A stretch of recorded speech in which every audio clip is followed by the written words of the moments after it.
Hello views, welcome to DJ MS Tamil channel. Mahanadhi சீரியலுக்கான upcoming எபிசோடில் அழுதுகிட்டே வீட்டிலேருந்து கிளம்புறாங்க. அதுக்கப்புறம் நிவினா அப்பா அம்மா யமுனா மேலே ரொம்பவே கடும் கோபத்தில் இருக்காங்க. யமுனா கிட்ட நிவின் ரொம்பவே கோவத்தோடு பேசுறது மட்டும் இல்லாமல் முகம் கொடுத்து பேசாததுனால பயங்கர அப்செட் ஆகிறாங்க. இன்னொரு பக்கம் விஜய் காவிரியோட பிறந்த நாளுக்கான எல்லா ஏற்பாடுகளையும் தாத்தா மூலயமா பண்ணிட்டு இருக்காங்க. தாத்தாவும் ரொம்ப சந்தோஷப்படுறாங்க. பரவாயில்ல, விஜய் காவிரிக்காக எல்லா விஷயங்களையும் பண்ணதை நினச்சி இது எல்லாத்தையும் பார்த்தா ராகினியால் தாங்கிக்கவே முடியல. அவங்க அப்பா கிட்ட ஃபோன் பண்ணி பேசுகிறாங்க. இங்கே பாருப்பா, இவங்க பண்ணுற அலப்பறை என்னால் தாங்கிக்கவே முடியல. அந்த காவிரிக்கு பிறந்த நாள் வருது, அதுக்காக இந்த விஜய் என்னெல்லாம் பண்ணான்னு தெரியுமா? இந்த அஜய் ஏன்ப்பா இப்படி இருக்கான், அவன்கிட்ட ஒரு வேலை கொடுத்து எவ்வளோ நாள் தெரியுமா, அதை ஒன்று கூட பிடிக்கல அப்படின்னு சொல்லிட்டு பயங்கர டென்ஷனாக பேசிகிட்டு இருக்காங்க பசுபதிக்கிட்ட. சரி விடுமா, டென்ஷன் ஆகாத, கூடிய சீக்கிரமே மாப்பிள்ளை கண்டுபிடிச்சி கொடுப்பா போல் அப்படின்றாரு. காவிரியோட பிறந்தநாள் அன்றைக்கி தன்னோட காதலை வெளிப்படுத்துகிற உடனே அதுக்கப்புறமா இந்த கிஃப்ட்டை கொடுத்துடணும், அந்த வீட்டை எதுவோ கொடுத்துடணும் அப்படின்னு சொல்லிட்டு நினைக்கிறாரு.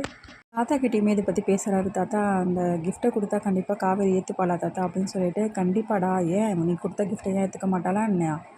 காவேரிக்கு இந்த கிஃப்ட் கண்டிப்பாக ரொம்ப பிடிக்கும், அவள் ரொம்ப சர்ப்ரைஸாக தான் பார்க்க போகிறா பாரு அப்படின்னு சொல்லிட்டு தாத்தாவும் கிண்டல் பண்ணிட்டு இருக்காங்க. யமுனாவை இன்வைட் பண்ணதுனால யமுனாவை காவிரியோட பிறந்த நாளுக்காக வராங்க வீட்டுக்கு நிவினோட. குமரன் எப்போதும் போல் விஜயை பற்றி ரொம்பவே பெருமை பேசுகிறத கேட்ட நிவின் பயங்கர எரிச்சல் அடைகிறாரு. அவனை பற்றி உண்மையான முகம் உங்களுக்கு ஒன்றும் தெரியல, அது கூடிய சீக்கிரமே உங்களுக்கு தெரிய வைக்கிறேன் அப்படின்ற மாதிரி நினச்சிட்டு இருக்காரு மனசில். காவிரியோட பிறந்தநாள் அன்றைக்கி காவேரிக்கே தெரியாமல் நிறைய சர்ப்ரைஸான விஷயங்களை பண்ணுறாங்க. ஒவ்வொரு விஷயத்தையும் பார்க்கும்போது காவேரிக்கு விஜய் மேலே உள்ள மரியாதை கூடிக்கிட்டே போகுது. விஜயை நினச்சி காவேரி ரொம்பவே சந்தோஷப்படுறாங்க.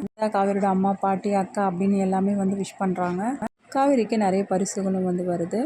அப்புறமா கேக் கட் பண்ணோன்னு சொல்லிட்டு எல்லாரையும் கூப்பிட்றாங்க. எல்லாரையும் வராங்க.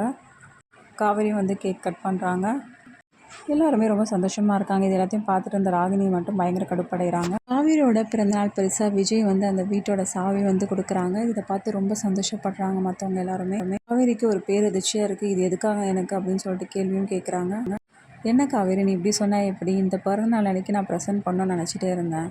இப்போ நல்லாவே நடந்துச்சு, எனக்கு ரொம்ப சந்தோஷம் அப்படின்னு சொல்லிட்டு சொல்கிறாங்க. அதுக்கப்புறமா விஜய் காவேரி கிட்ட தன்னோட காதலை வெளிப்படுத்துவாரா, இல்லை நிவின் மூலயமா அந்த அக்ரிமெண்ட் விஷயம் பற்றி வீட்டில் உள்ளவங்களுக்கு எல்லாம் தெரிய வருதா, இல்லை இது எல்லாத்துக்குமே இடையில வெண்ணிலாவை எப்படியாவது கொண்டு இங்கே நிறுத்துறாங்களா எல்லாரும் முன்னாடியும்? இது எல்லாமே தெரிஞ்சுக்கலாம் டிவிக்கு முன்னாடி. இதுக்கு மறக்காம நம்மளோட சேனலை சப்ஸ்கிரைப் பண்ணிக்கோங்க. கூடவே இருக்க அந்த பெல் ஐக்கன் கிளிக் பண்ணிவிடுங்க. அப்போ தான் நான் போடுற அடுத்தடுத்த வீடியோஸ் நோட்டிஃபிகேஷன் வரும். ஓகே வியூஸ், தேங்க்ஸ் ஃபார் வாட்சிங் திஸ் வீடியோ.